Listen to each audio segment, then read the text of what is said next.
Modar iki. Rekake mlayu ketemu Sinuwundarawati. Wis ora iso polah awake dhewe, Gong. Iki mesti Sinuwundarawati duka karo awake dhewe. Nala Gareng kowe gawe geger negara Mandura. Nya senjata cakra tampanana ties. Aku Modar. Kowe mlayu rono ketemu Baladewa. Bagong iblis lanat nenggala cangkemmu bles. Tak mut nenggalane. Modar sik kok dimut-dimut ora. Senengane kok ora. Nyuwun pangapunten Ndara. Sepinten karawatan kula nyuwun pangapunten Ndara. Mboten duwe niat kula ajeng tampil geger negara Mandura. Kowe nangis ki ngopo? Nggih wedi ya. Nek wedi niku mesti nangis, panjenengan mesti duka. Sing nesu sapa? Sampeyan. Aku nesu sebabe ya kula gawe geger negara Mandura sampeyan ngewangi Kang Mase ta mesti. Aku ki wong tuwa, Gareng. Lah nggih. Nek isih enom tenan. Mboten dados nalindra kados mekaten menika. Mula aku iso mikir, nggih wong biyen ya sekolah. Tak cocok lho kowe. Ampun ngangge tangan, ngangge watu. Men Modar sisan ala Gareng. Ora usah nangis. Ayo, lungguh sing apik. Nggih, arep mati kok lungguh sing apik. Lungguh sing apik teplek sampeyan nyandak senjata cakra pateni bres. Modar kula. Sing kandha aku arep mateni karo kowe sapa? Nggih kula ngoten kok sampeyan iki pripun ta? Kok bola-bali sing kandha. Lungguh sing kepenak, aku arep omong karo kowe. Oh nggih, ajeng pidato. Iya. Aku arep omong karo kowe, kowe pancen ora dikeparengake kondur dening Koko Prabu Mandura ora dikeparengake bali. Mesti ajeng dilebokke pakunjaran. Niki mawon. Sing uripe ora ana gunane. Lebokke pakunjaran ben batang teng pakunjaran. Bagong karo kowe ora tak kapak-kapake. Lah kersane pripun? Wis to nang kene dinteni Sedilongko, nek Koko Prabu tekan kene aku sing ngayomi karo kowe, ora usah kuwatir. Oh nggih. Bagong ya ora usah wedi. Aku ket mau ora wedi kok. Lho. Lho kowe doyak Koko Prabu ki ora wedi. Ora. Lah kok mlayu? Mlayu mung mergo Gareng mlayu. Aku ki wong gampang melu-melu e. Nek kancane madang aku melu madang. Kancane adus aku melu adus, kancane mlayu, kula melu mlayu. Lah kula nek takoni wedi ora karo Prabu Baladewa. Blas. Dapurmu Gong, raine pucet kaya ngono kaya. Nala Gareng kowe aja mlayu, Bagong kowe aja mlayu.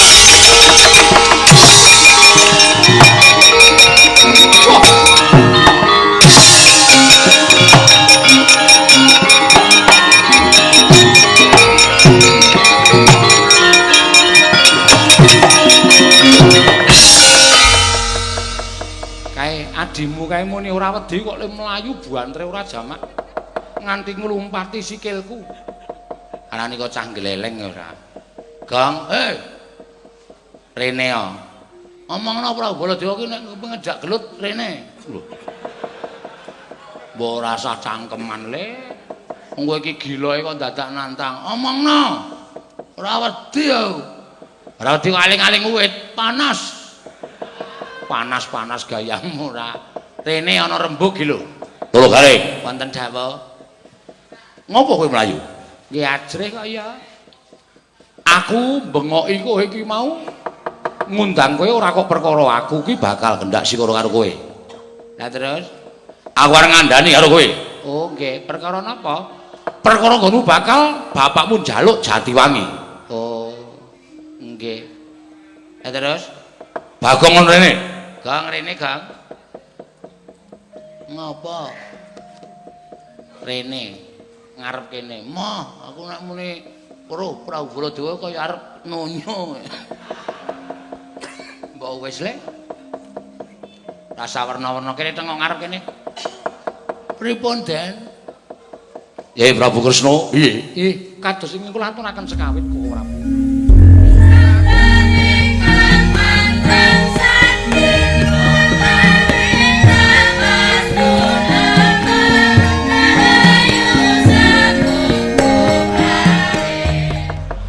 Aku ki mau melu kowe ki tak kira nek rumangsaku lho, Reng. Ah. Kowe ki wonge kendel, kowe ki wonge tanggung jawab. Aku bareng tekan negara Mandura.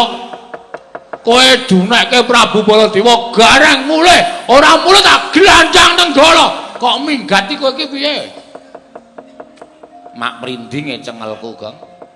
Nek Sinuwun Mandura nesu tenan, nggawa nenggala tenan, Gareng ora minggat dudul nenggara ndasmu tuk modar aku. nek ora lunga piye? Ayo. Ah terus kok kowe keri iki ngopo? Mbok wong ki rasa kok gawe masalah.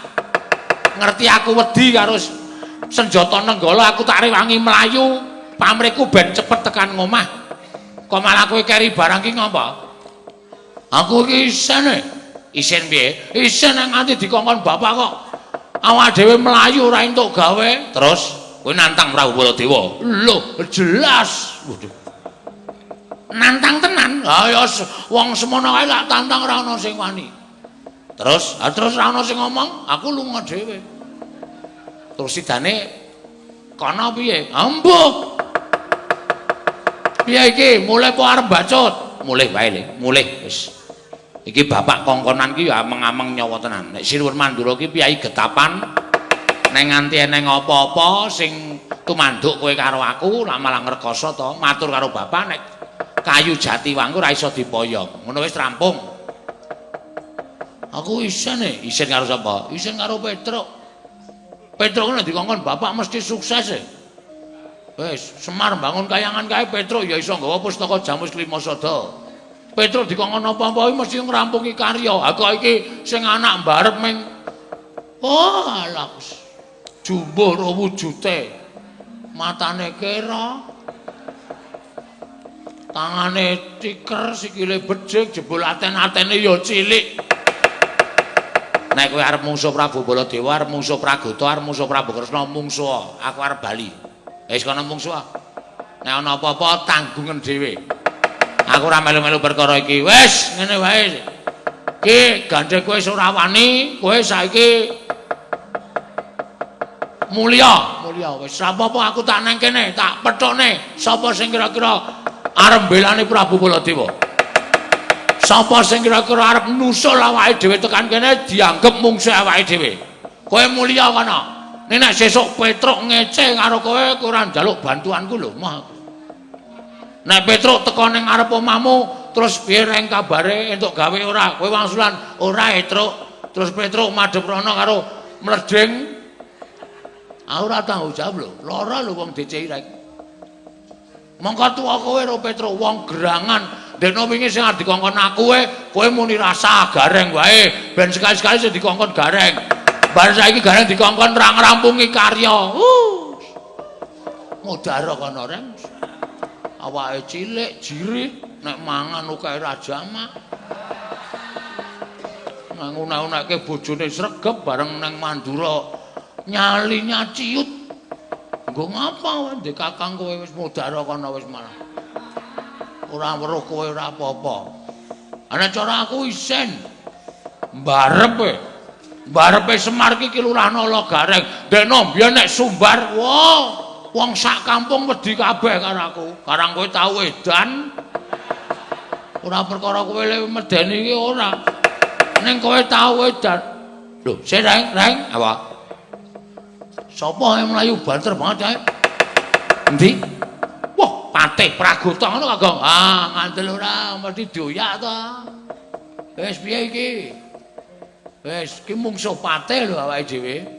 Ora bae-baen lho. Nek kowe kakangku tenan tandingi, nek kowe ora iso nandingi Pragoto, kowe dina iki tekan sak teruse kowe aja nyeluk aku Dimas. Waduh. Ora sudi aku ndek kakang cirih kaya ngono. Mendingan lu karo Petruk mbane ro gareng. Ketoke mbarep ning seperti tas-petitis tok. Ora ana faedahe apa-apa. Aja nyepeleki karo aku. Tontonen trijane Nala Gareng. Patih Praguta aku nganti kalah karo Patih Praguta. Wah, ora urip sajeke. Ah, ngono kuwi. Wong ki ndek nyali ngono kuwi. Dikongkon bapak kok imbas-imbis ora. Mesake bapak le percaya karo kowe nek nganti kowe ora iso nandingi Patih Praguta. Wis ora kurup, ora sembodo nek nang omah wah ucul klambi. Nang ngarepan katokan kolor. Ngomoke tatone. Ameng ngarepan ditato yange mbiyene kok gayane ra jamak-jamak. Saminem. I love you apa? Tak busa kaya. Busa apa? Isih ngono kok ese. Sesuk tak jerke men ora ketara ese. Tentene kene le, nak bukteke nek bak kakangmu wani karo Praguta. Kaya ngopo? Patih Praguta. Yo, Patih Praguta aku. Tindak mriki enten apa, Ndara? Aku diutus dening Sri Prabu Baladewa kene nyegat lakumu. Modar ora. Yo, ayo tantang wae. Ngopo nyegat aku ngono? Sik to rasa strewet sik.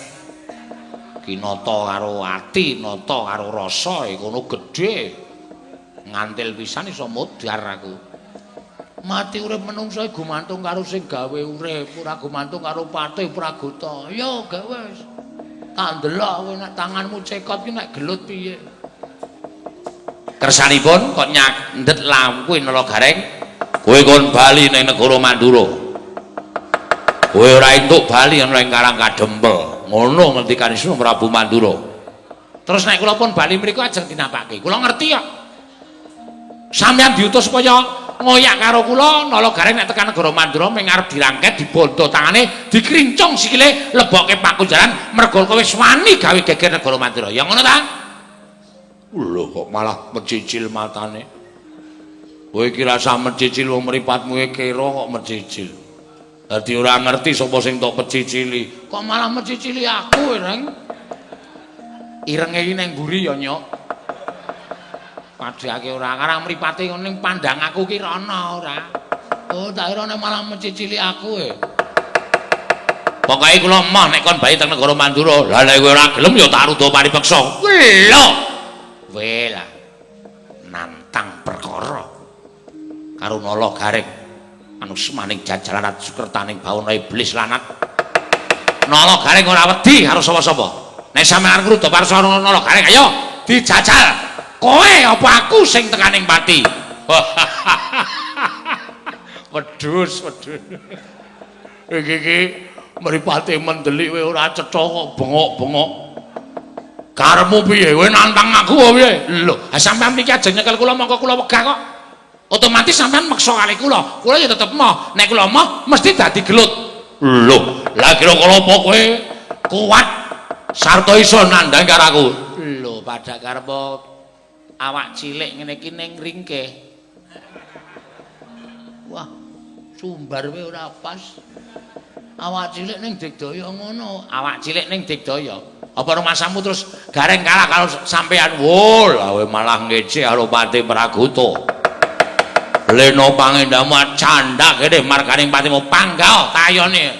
Ewangi lho, Gong. Lho piye ta iki? Mau janjine ora ewang-ewangan kok. Ngewangi iki gedhe iki nek ora ngewangi aku kalah tenan. Wis kok dikerubut loro, Reng. Ya. Dekok. Ayo.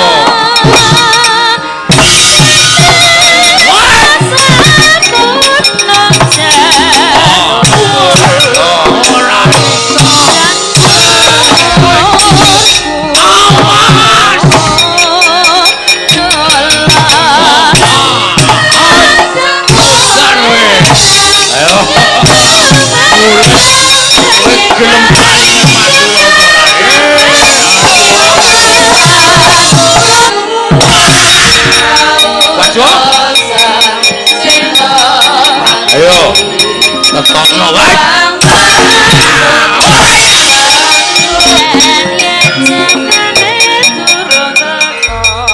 Wis weruh ta kowe? Praguta tak tonyoe mendelik wae mripate. Malah aku ketonyo gledhak kowe ya ngono uga glecak. Ya mulih ya.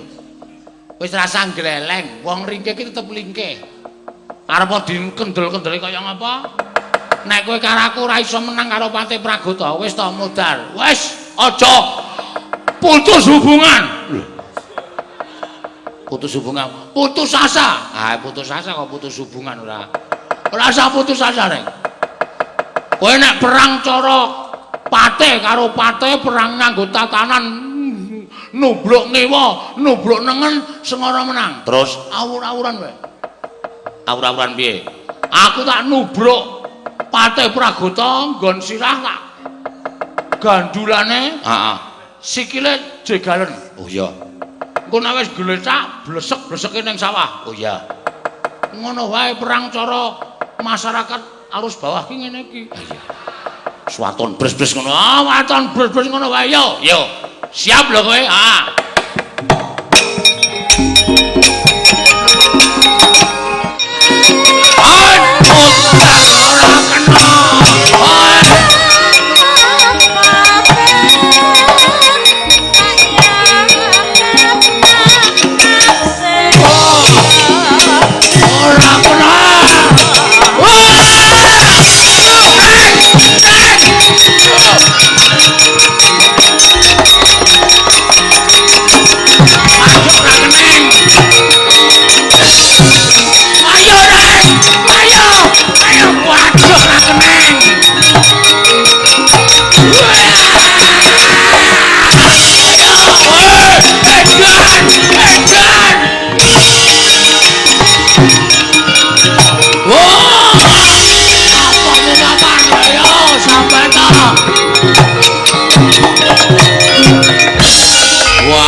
Wegah aku nek gelut ngene iki wegah.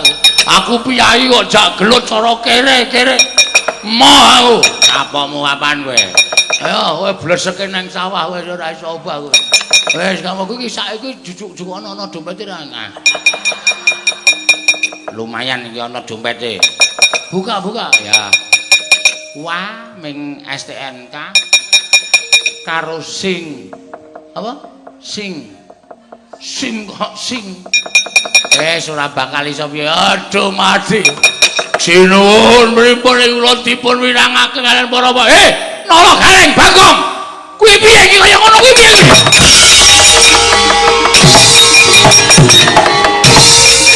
Wah, setan.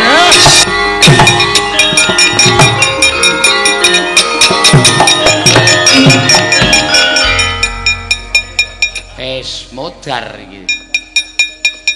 Rekake mlayu ketemu Sinuwun Ndarawati. Wis ora iso polah awake dhewe, Gong. Iki mesti Sinuwun Ndarawati duka karo awake dhewe.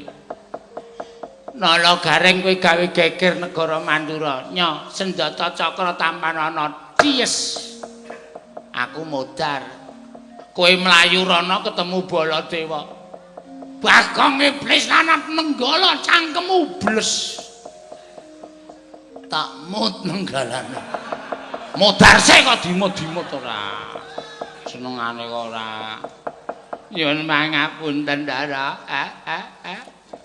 Sepinten karawatan kula nyuwun pangapunten Ndara. Boten duwe niat kula ajeng tampil geger negara Mandura. Kowe nangis ki ngopo? Nggih wedi ya. Nek wedi niku mesti nangis, panjenengan mesti duka. Sing nesu sapa? Sampeyan. Aku nesu sebabe. Ya kula gawe geger negara Mandura sampeyan ngewangi Kang Mase ta mesti. Aku ki wong tuwa, Gareng. Lah nggih. Nek isin nom tenan. Mboten dados nalindra kados mengaten menika. Mula aku iso mikir, nggih wong biyen ya sekolah. Tak cocok lho kowe. Ampun ngangge tangan, ngangge watu. Men modar sisan Nala Gareng. Ora usah nangis. Ayo, lungguh sing apik. Nggih, arep mati kok lungguh sing apik. Lungguh sing apik teplek sampeyan nyandak senjata cakra, pateni bres. Modar kula. Sing kandha aku arep mateni karo kowe sapa? Nggih kula ngoten kok sampeyan niku pripun ta? Kok bola-bali sing kandha. lungguh sing kepenak, aku arep omong karo kowe. Oh nggih, ajeng pidato. Iya.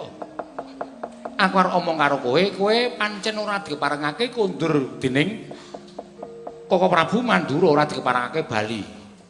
Mesti ajeng dilebokke pakunjaran. Niki mawon. Sing uripe ora ana gunane.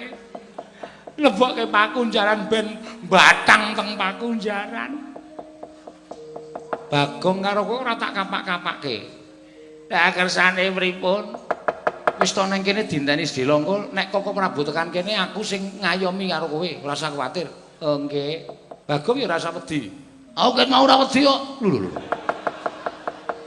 Lho kowe doyak Koko Prabu ki ora wedi. Ora. Lah kok mlayu? Mlayu mung mergo gareng mlayu. Aku ki wong gampang melu-melu e. Nek kancane madang aku melu madang. Kancane adus aku melu adus, kancane mlayu, kula melu mlayu. Lah kula takoni, wedi ora karo Prabu Baladewa. Blas. Dapurmu gong, raine pucet kaya ngono kaya. Nawa gareng kowe aja mlayu, Bagong kowe aja mlayu.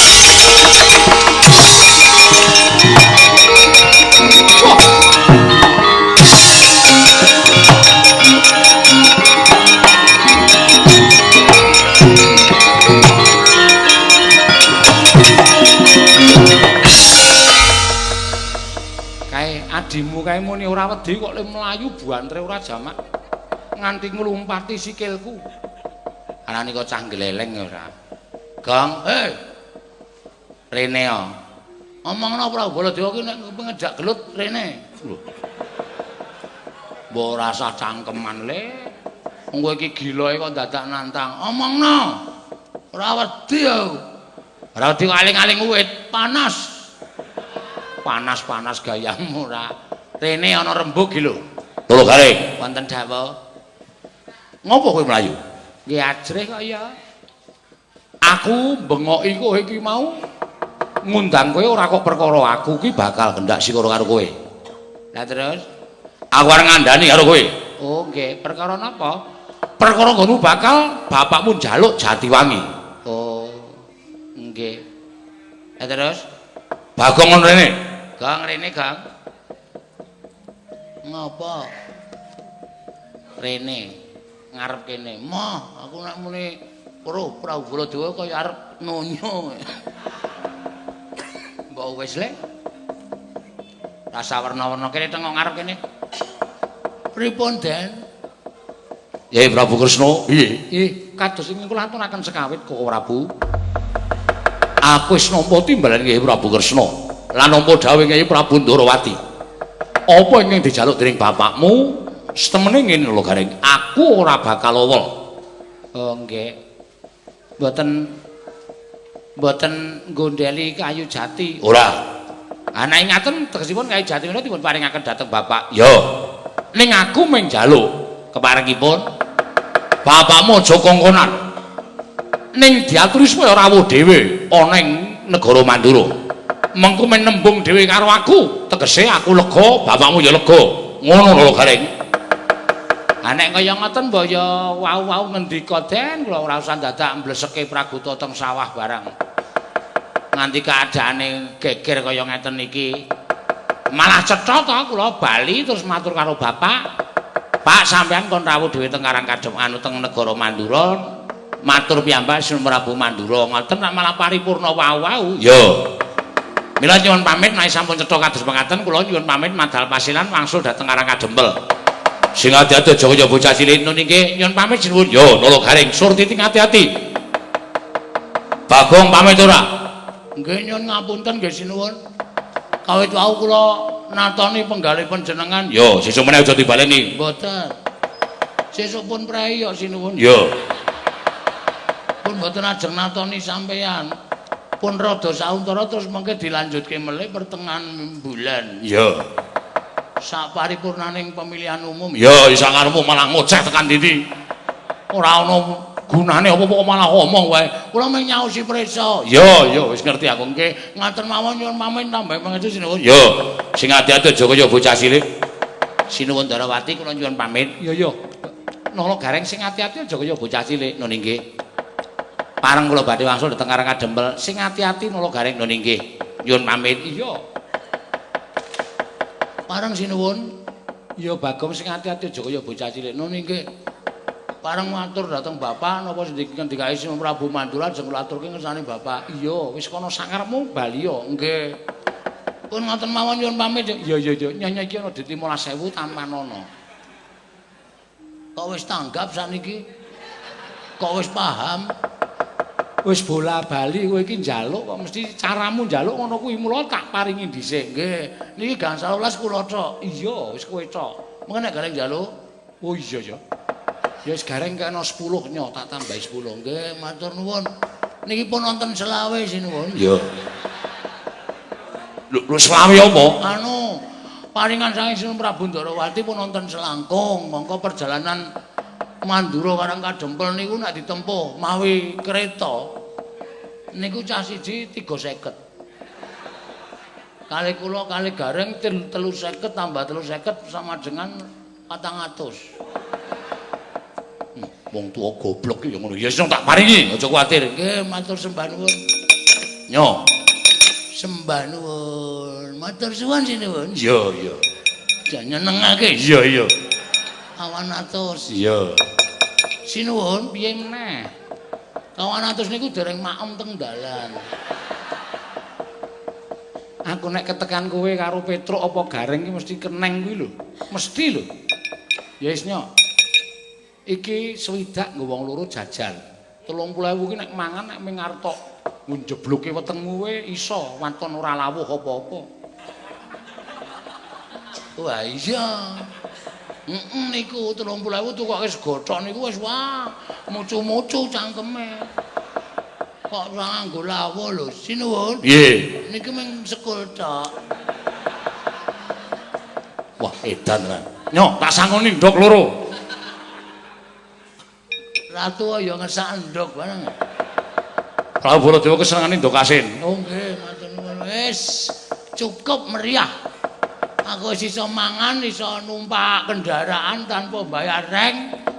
Reng apa? Rene sik. Ayo mulih. Wah, kowe iki ora cerdas ora. Mulih kok tanpa sangu, ya kudu njaluk. Entuk apa? Lho iki dikai 10 saka Sinuwun Ndarawati, 15 saka Sinuwun Mandura. Totale pira? 20. 20 sing njaluk sapa? Kowe. Berarti kowe 10 aku 15. Ya. Ya, sah ya. Matur sembah nuwun Sinuwun nyuwun pamit. Iki kok tegel men lho. Karo kakang niku ya tekan semono. Wah, nika luwih tegel nika. Nika niku nyili gelas wae nek pecah. Njaluk ijol ceret e. Gareng niku tenan niku rentenir banget niku gareng niku.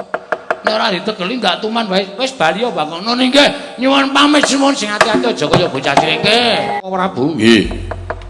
Kanthi cara mekaten samukawisipun badhe ketingal padang. Yo. Tur malih menika Koko Prabu bantu dhateng Kyai Semar menika mboten wonten icalipun. Yo, pancen takoni Kresna. Sabanjure piye? Monggo, rem sawetawis wonten negari Mandura. Sinambyang ngentosi sowanipun Kyai Semar Badranaya. Yo, ayo Kresna. Ndak kanthi manjing ana ing teleng kedaton Mandura. Pepanggihan karo Mbak Yumerawati. Aja nganti dadi paran pitakonan. Mbak Yumu takon babakan sira kadang kowe Ndarawati. Suwawi kula dherekaken Koko Prabu. Yo. Mastu Nomo Sidam Sekaring Bawana Langgeng Kakang Radu Kakang Resi Kanika Putra Merkencang warudaya Mbak Pakpong Mbok Bolong kali cedhe sapa sing gawe punapi di Kakang Radu mila kayiwangan katingal wonten goro-goro ing empanasipun sundul ngawiyat mboten sanes menika jebul wonten sowanipun Pandya Betari Durga Kakang Narada sowan mongko tanpa tinimbalan. Dalah nggih. Menika ketingal Durga sowan ngabiyantul ngersa paduka Hyang Adi Pukulun. Lengking saking menika tumunten ngatimbalana awon selepat leres. Menapa ta wigatosipun dene Durga sowan mongko tanpa tinimbalan. Kakang Narada lantur lenggah ingkang sekeca. Kula badhe andangu dhateng sowanipun Mandya Betari Durga. Nggih iki ngestakaken dawuh paduka Adi Pramesti. Permoni Betari Durga padha raja saprapta kita. Nonamet masang Kalimantabi tinepi ing lodone dumawahing tawang towang pukulun. Linepatno ing tulak manu kula ingkang sowan ngabiyantara Waduka Hyang Adi pukulun. Ya Durga. Ana wigati apa sira sowan mongko tanpa tinimbalan? Ingkang sepisan ngaturaken sembah sumung keping pabekti kula kunci angka kalih pukulun namung badhe caos uninga dhateng Waduka pukulun. Bila ditekenkan mangke Kiai Semar Badranaya nggadahi kajat inggih menika badhe amangun dhateng padusunanipun. Namung emanipun lah kok teka angesuk-suk dhateng gesangipun para Baju Barat miwah para Drubriksa. Apa ta sababe? Dene kita matur ingkang kaya mengkono. Apa ingkang katindakake dening Kiai Semar? Teka sira matur lamun ngesuk-suk marang uriping para Baju Barat lan para Drubriksa. Mugi andados ing ngawuningan. Bilih jatosipun gesangipun para Baju Barat tuwin para Drubriksa menika estunipun mapan wonten ing kayu watu ingkang ageng. Menika dados papan dunungipun wadyabala kula. Monggo nalika semanten Semar utusan dhateng atmajanipun badhe inggih menika amboyong wujuding kayu jati wangi mapan wonten ing Astana Gadamadana. Monggo Astana Gadamadana menika papan pesarean. Tegesipun werksa ageng mapan wonten telenging pepesarean menika ugi dados papan dunungipun para Drubriksa tuwin Baju Barat wadyabala kula. Teka dening Kiai Semar badhe dipun bedol tumunten badhe dipun agem kinarya saka wewangunan wonten ing Karang Kadempel Batobat pukulun. Menawi ngantos kelampahan kados mekaten menapa mboten sami kemawon wadyabala kula menika kecalan papan dunung. Ingkang saking menika diwaji sembahan kula pukulun. Sowan kula ngarsa Paduka Hyang Adi pukulun namung kepengin sanget mugi wonten sukalane penggalih Paduka Hyang Adi pukulun samangke keparenga ngemutaken utawi damel srana supados Kiai Semar mboten kasembadan ambedol kayu jati wangi mapan wonten Astana Gadamadana menika pukulun. Kakang Rada punapi iki? Kados pundi Kakang Resi? Langsung monggo Purbawasya wonten Asta Paduka Adi Pramesti. Menawi badhe bantu dhateng Pundurga inggih kula semanggaken namung kula aturi emut. Bilih menawi jengandika badhe nduwa keparingipun Kiai Semar mengsaipun Kiai Semar ludi menika kedah dipun penggalih. Semanten menawi sampun dados madhep mantep penggalih Paduka Adi Pramesti Bathara Guru ambebantu dhateng pun permoni nggih kula semanggaken. Nanging rada mboten melu-melu kula mboten melu perkawis menika mangke mindak gabul pulutipun. Inggih Kakang. Namung eman mesaken dhateng pun permoni nggih Betari Duraganipun sampun mutah dhateng keng rayipun Manikmaya. Nggih kula semanggaken. Permoni kula wonten maring adawuh. Aja dikangelan. Kita mudhuna ning jagat ketapna para Drubriksa, para wadyabala Baju Barat. Kinen ganggu gawe Kiai Semar nggone bakal bedol jati wangi mapan Astana Gadamadana. Sakungkur kita ulun bakal gawe srana kepiye munggo Kiai Semar aja nganti kasembadan nggone bakal jebol wujuding kayu jati wangi permoni. Nuwun sewu, Dik. Mestinipun Adi Pramesti Bathara Guru menika ngemutaken langkung rumiyin dhateng pun Betari Durga. Ternyatanipun nadyan kados menapa anggenipun para Drubriksa mapan wonten ing kayu watu ingkang ageng menika dipun menapak-menapakna tasih kawon perbawa kaliyan titah swantah sabab jalma utawi titahing dewa ingkang sampurna iku namung titah manungsa. Mila bangsaning Baju Barat, bangsaning priprayangan ing sami mapan wonten telenging kayu watu kedah sumingkir menawi kedah samangke kayu jati wangi badhe dipun ginakaken dening Kiai Semar Badranaya. Kakang Narada. Ulun menika jawata kedah lampah adil dhateng titah ulun. Mboten namung titahing menungsa limrah nadyan para Baju Barat Drubriksa menika ugi titah ulun. Mila menapa mboten wonten cara sanesipun Kiai Semar. Lah kok dados sak mangke badhe ambedol jati wangi mapan wonten ing Astana Gadamadana. Mula ingkang saking menika kula kedah saged tumindak adil Kakang. Adilipun Semar sampun ngantos kasembadan bedol wujuding kayu jati wangi. Nggih monggo kula semanggaken. Namung kula sampun caos pemut lho, Di. Mengsah panjenengan menawi panjenengan badhe nduwa keparingipun Kiai Semar menika mboten kok wong baen-baen. Ning Kiai Nayantaka. Inggih Semar Badranaya. Monggo Semar menika trijing Sang Hyang Bathara Ismaya menika kadang paduka kapernah werda. Menawi ngantos Semar samangke menika krida, wah sinten ing saged amambeng keparingipun Kyai Semar Badranaya. Kakang Narada lenggah sekeca sampun ngantos tumut-tumut. Kula badhe medhak wonten ing Janaloka. Niat kula badhe manjing wonten telengking kayu Jatiwangi menawi kapanjingan ingkang rayipun Bathara Guru kekuatan menapa ingkang saged ngungkuli panguwaosipun Manikmaya. Tartemtu boten wonten ingkang saged hambedol wujuding kayu Jatiwangi menika Kakang Narada. Wah, malah saya ngombro-ombro menawi aye. Ayo nek kula mangatan kula semanggaken. Monggo nanging kula boten tumut lho, kula kantun wonten ing kayangan Kakang Narada lenggah wonten ing Suralaya kemawon Kakang. Dawuh Ibu miji dhateng abdipun Jaramaya. Jaramaya Wonten dawuh.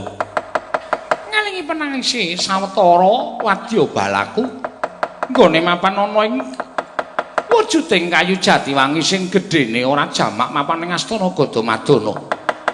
Padha sedih atine merga bakal bledol dening Kyai Semar Badranaya. Lha iya. Iki mau aku suwang ngersane wong pikulun Bathara Guru supaya bisa dawuh srana nduwa keparing Kyai Semar. Lajeng kepareng paduka. Iwang pikulun Manikmaya ngene bakal mbudidaya dene kowe kabeh sak kancamu didhawuhi supaya nyaketi Astana Gadamadana. Samangsa-mangsa Kyai Semar bakal bedol wujuding kayu Jatiwangi aja nganti kelakon giri godanen kabeh. Lho niki ngestaken dawuh. Lajeng mangatipun para wadya bala bincang menapa ora ketang sambung apa cara lintang mangkata dina iki Jaramaya. Lho niki nyuwun pamit. Nala Garing Petruk. Bagong. Nggih, Pak. Nggih, Pak. Nggih, Pak. Anakku Garing karo Bagong. Ndak kongkon ning negara Mandura supaya iso nglulusake gegayuhane bapakmu nggone mbangun papan kanggo kawula sak padukuhan. Kepiye dole? Nggih, matur ngersanipun Bapak Purwamadya Wusana sampun boten wonten ingkang kacicir. Sampun lampahan sowan ngersanipun Ndara Baladewa sinuwun Mandura napa ing sampun Bapak ngendikaken ugi sampun aturaken dhateng sanipun Ndara Balarama. Nanging wangsulanipun pengendikanipun Ndara Baladewa paring dawuh nalika semanten estunipun boten badhe dipun paringaken ning gandeng wonten pambujuk saking Sinuwun Ndarawati wekasan wujuding kayu Jatiwangi mapan Astana Gadamadana lajeng dipun paringaken dhateng kula lan Bagong namung kemawon dereng saged dipun pindah wonten ing Karang Kadempel. Awit ngendikanipun Sinuwun Prabu Mandura inggih menika kayu Jatiwangi mapan wonten ing Astana Gadamadana nek sing butuh bapakmu, nek sing butuh Kakang Semar. Aja kongkonan anak-anake. Kakang Semar kon tekan kene dhewe. Rawuh ana ing Karang Kadempel nembung sing apik-apik karo nata Mandura, mesti bakal ndak paringake. Ngaten ngendikane Sinuwun Mandura, Pak. Sinuwun Puntadewa. Kula ngaturaken sembah pangabekti kula kunjuk nggih Den. Nyaya Kyai Semar ndak tampa. Ndara Werkudara sembah kula, ya Semar ndak tampa. Ndara Janaka, ya Kakang Semar ndak tampa. Den, bekti kula kunjuk. Ya Nala Garing, ya Nala Garing, ya Nala Garing. Bekti kula nggih Ndara, ya Petruk ndak tampa. Ya Petruk ndak tampa. Iya Panakawan Petruk ndak tampa. Bekti kula nggih Ndara, iya Bagong ndak tampa. Ya Bagong ndak tampa. Iya Bagong ndak tampa. Enten apa Ndara lah kok? Kaget manah kula. Ndara sami rawuh wonten ing Karang Kadempel wigatosipun napa lho? Kakang Semar. Pawarta ingkang ndak tampa lamun Kyai Semar garbe gegayuhan. Ya kuwi gawe wewangunan kinarya srana nglumpuk ing para kawula sak padukuhan sarta dadya sarana kerukunaning warga ing padukuhan Karang Kadempel. Ngelingi lamun Karang Kadempel isih kebawah keperintah negara Ngamarta. Ayo kongsi Puntadewa kinira sawijining nalindra ingkang ora gelem cawe-cawe perkara iki. Mula wektu dina iki Kyai Semar Pandhawa prapta ning Karang Kadempel ming kepengin sak biyantu marang Kakang Semar Badranaya. Wah. Matur nuwun. Nggih namung pendak-pendak kula wenehi saka guru kok mesti jebol, mesti ambrol. Sareng kula maneka ngersaning Gusti jebol mboten sak baene. Saka gruning wangunan kudu saka wujuding kayu jati wangi sing thukul enten astana Gadamadana. Monggo kula wis utusan kali Nala Garing kali Bagong supaya nembung apik-apik kasul Mandura. Sinuwun Mandura ngeparengake ning kula dhewe sing kudu swanten negara Mandura.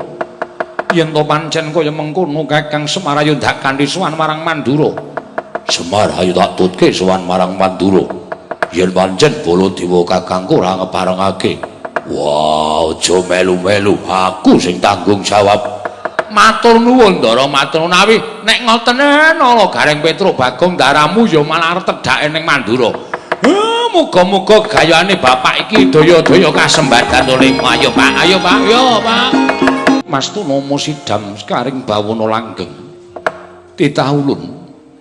Nadyan wis abadan sukma paripaksa ulun nimbali kalawan jeneng kita.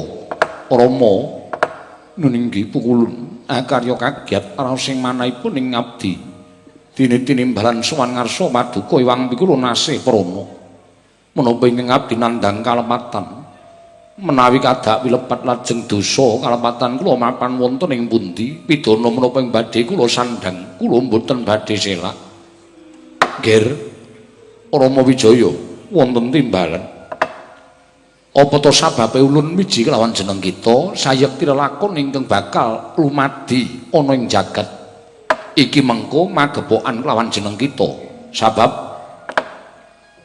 kanan jagat dina samengko Semar Badranaya ya isih semaya ingkang duwe pepenginan amangun wewangunan tumraping kawula ning Karang Kadempel sayekti jebul ngembet kelawan kita Rama Wijaya liripun kados pundi paduka iwang pikulun paring dawuh mekaten kita eling lamun duk nalika semana kita ingkang anandur wujuding weksa jati wangi ing mapan ana ing astana Gadamadana ing nganti seprene tansah pinaringan pengayoman saka Narendra Mandura klebu wayah ulun Baladewa uga isih ngagungake kelawan weksa jati wangi mapan ngastana Gadamadana. Monggo dina samengko ismaya mbutuhake wujuding kayu jati wangi kinarya saka guru nggone bakal mbangun wewangunan tumraping para kawula ing Karang Kadempel. Mula kang sangka kuwi jeneng kita ulun piji ingkang wigati amung bakal ulun tanting. Apa kira-kira kita ikhlas kelawan apa ingkang dadi moganing Kyai Semar Badranaya nyuwun pangapunten pukulun ngemuti dhateng labuhanipun Kyai Semar ingkang sampun nderekaken ing abdipun Rama Wijaya duk nalika kula tasih gesang wonten ing alam padhang nalika semanten sampun boten saged kula aturaken malih kados menapa kesaenanipun Kyai Ismaya mila dinten sakmangke menawi kayu jati wangi menika kakersakaken dening Kyai Semar kula namung sumangga kepareng ngipun Kyai Semar kula ndederek kersa paduka iwang pikulun paring idi palilah dhateng Kyai Semar supados ambedol wujuding kayu jati wangi menika pukulun. Om Mastunama sidam karing bawana Rama Wijaya wonten timbalan kanthi kaya mengkono kita wis nglilakake upama ta Semar bakal ambedol wujuding kayu jati wangi wis ora bakal ana walang sangeri kita bali marang kasuwargan ulun ingkang bakal sakbiyantu kelawan Semar supaya bisa kasembadan bedol sabab ana piranganing jawata ingkang saka panggerba ulun ora sarujuk marang apa kang dadi wigatining Kyai Semar Badranaya. Alah Kakang Semar nggih sinuwun Kakang Semar sing prapta ning Mandura Ndarawati nggih sinuwun Ndarawati Yai Prabu Darmaji katuran Karaharjan Koko Prabu kasinggihan mekaten Yai katuran Karaharjan rawuhipun inggih Koko Prabu Ndarawati tansah pinayunganing kawidadan praptanipun ingkang rayi Werkudara padha slamet. Yo slamet. Kakang Semar Badranaya, jumbuh kaliyan apa sing panjenengan ngendikake? Gandeng kula niku ala-ala ya diganduli kawula sak padukan Karang Kadempel. Mula kula minangka dados wakilipun para kawula sak padukan Karang Kadempel, kula nyuwun supados ndara Baladewa ngiklasaken kayu jati mapan wonten ing astana Gadamadana menika kula suwun kinarya saka Bura Wangunan wonten ing Karang Kadempel. Kakang Semar, ingkang sekawit aku awal nanging gandeng ana pangendikaning Kyai Prabu Kresna. Lamun to sira Kakang Semar iso mbedhol wujuding kayu jati wangi tak pasrahke marang kowe. Lahir batose ikhlas, ora ikhlas sebab apa? Wah, jebole.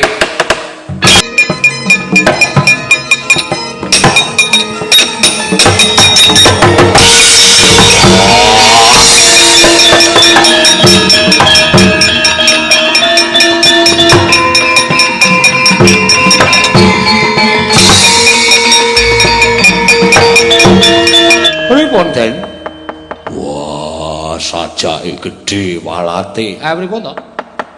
Arep tak grayang kaya ana daya Prabawa ingkang ngenengi lawan awakku. Ngenengi lawan awakku. Satriya kok basane kaya ngono. Wis ben cerewet. Wah, Semar piye?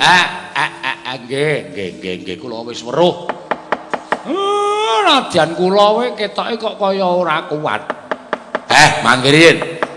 Nengga sawetawis wekdal merga niki miturut batin kula kayu niki pun gelem pindah enten Karang Kadempel ning kok durung ana sranane. Muga-muga enggal wonten srananipun, Ndara. Niki sranane pun dugi. Wah, Semar kok kaya weruh marang weruh marang kahanan ingkang ora kasat mripat. Nggih, nek sampean mboten weruh ning kula weruh. Terus kudu piye? Kula tak mlebu teng jerone kayu jati wangi niki. Mejanani temen enten apane lho kok sajane.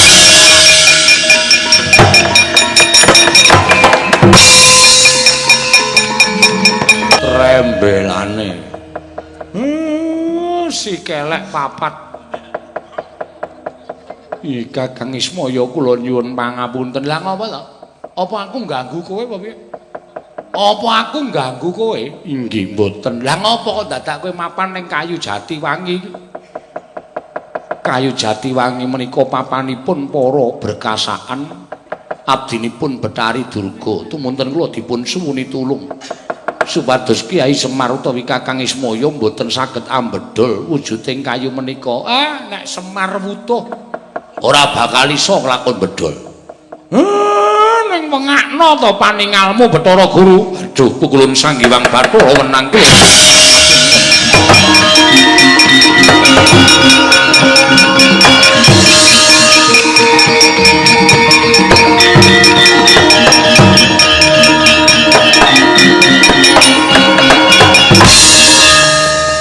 Bathara Guru.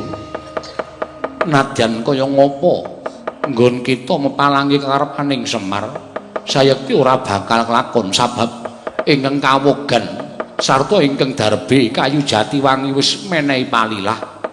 Wis kita aja mbuthek banyu bening kanan Karang Kadempel. Apa ing dadi wangunaning Kyai Semar mau kinarya manunggaling para kawula Karang Kadempel.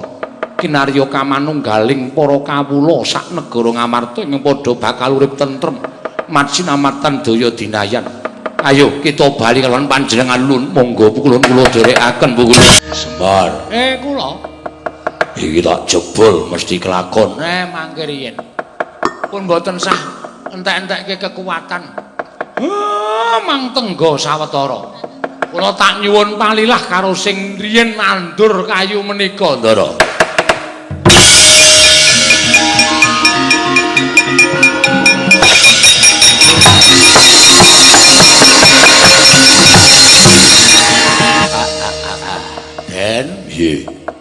Matur nuwun pun bantu kalih kula. Ning tesih enten pegdamelan sing kudu mangrampungke. Wah, apa? guru wau matur utawi paring dawuh nek mbantu karo Betari Durga nggone kelang berkasane padha kelangan papan. Yo. Bangsane alusan sing kepengin ganggu gawe bedoling kayu jati wangi niki mangsingkirke mengke ndak kula le mbangun gedung serbaguna. Wonten ing Karang Kadempel mboten kelakon-kelakon. Wah, iya.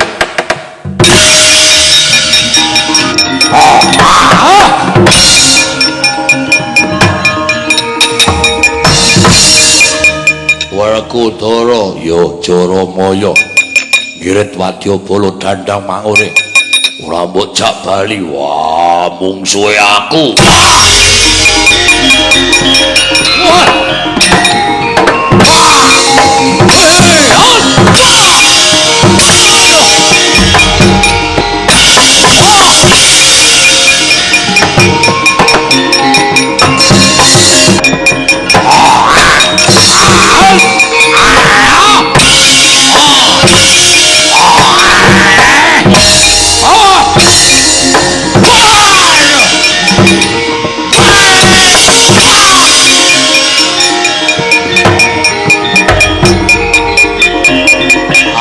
Alhamdulillah. Yo Semar. Napa sing kula karepke wis kasembadan?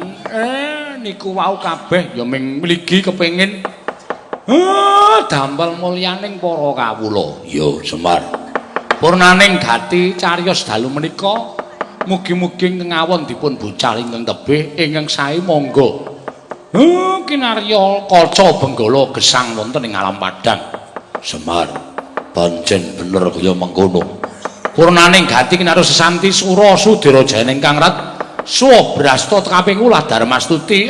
Mugi-mugi jagat manggiya ayem, tentrem, rukun ngantos dumugi jaman menapa kemawon Ndara.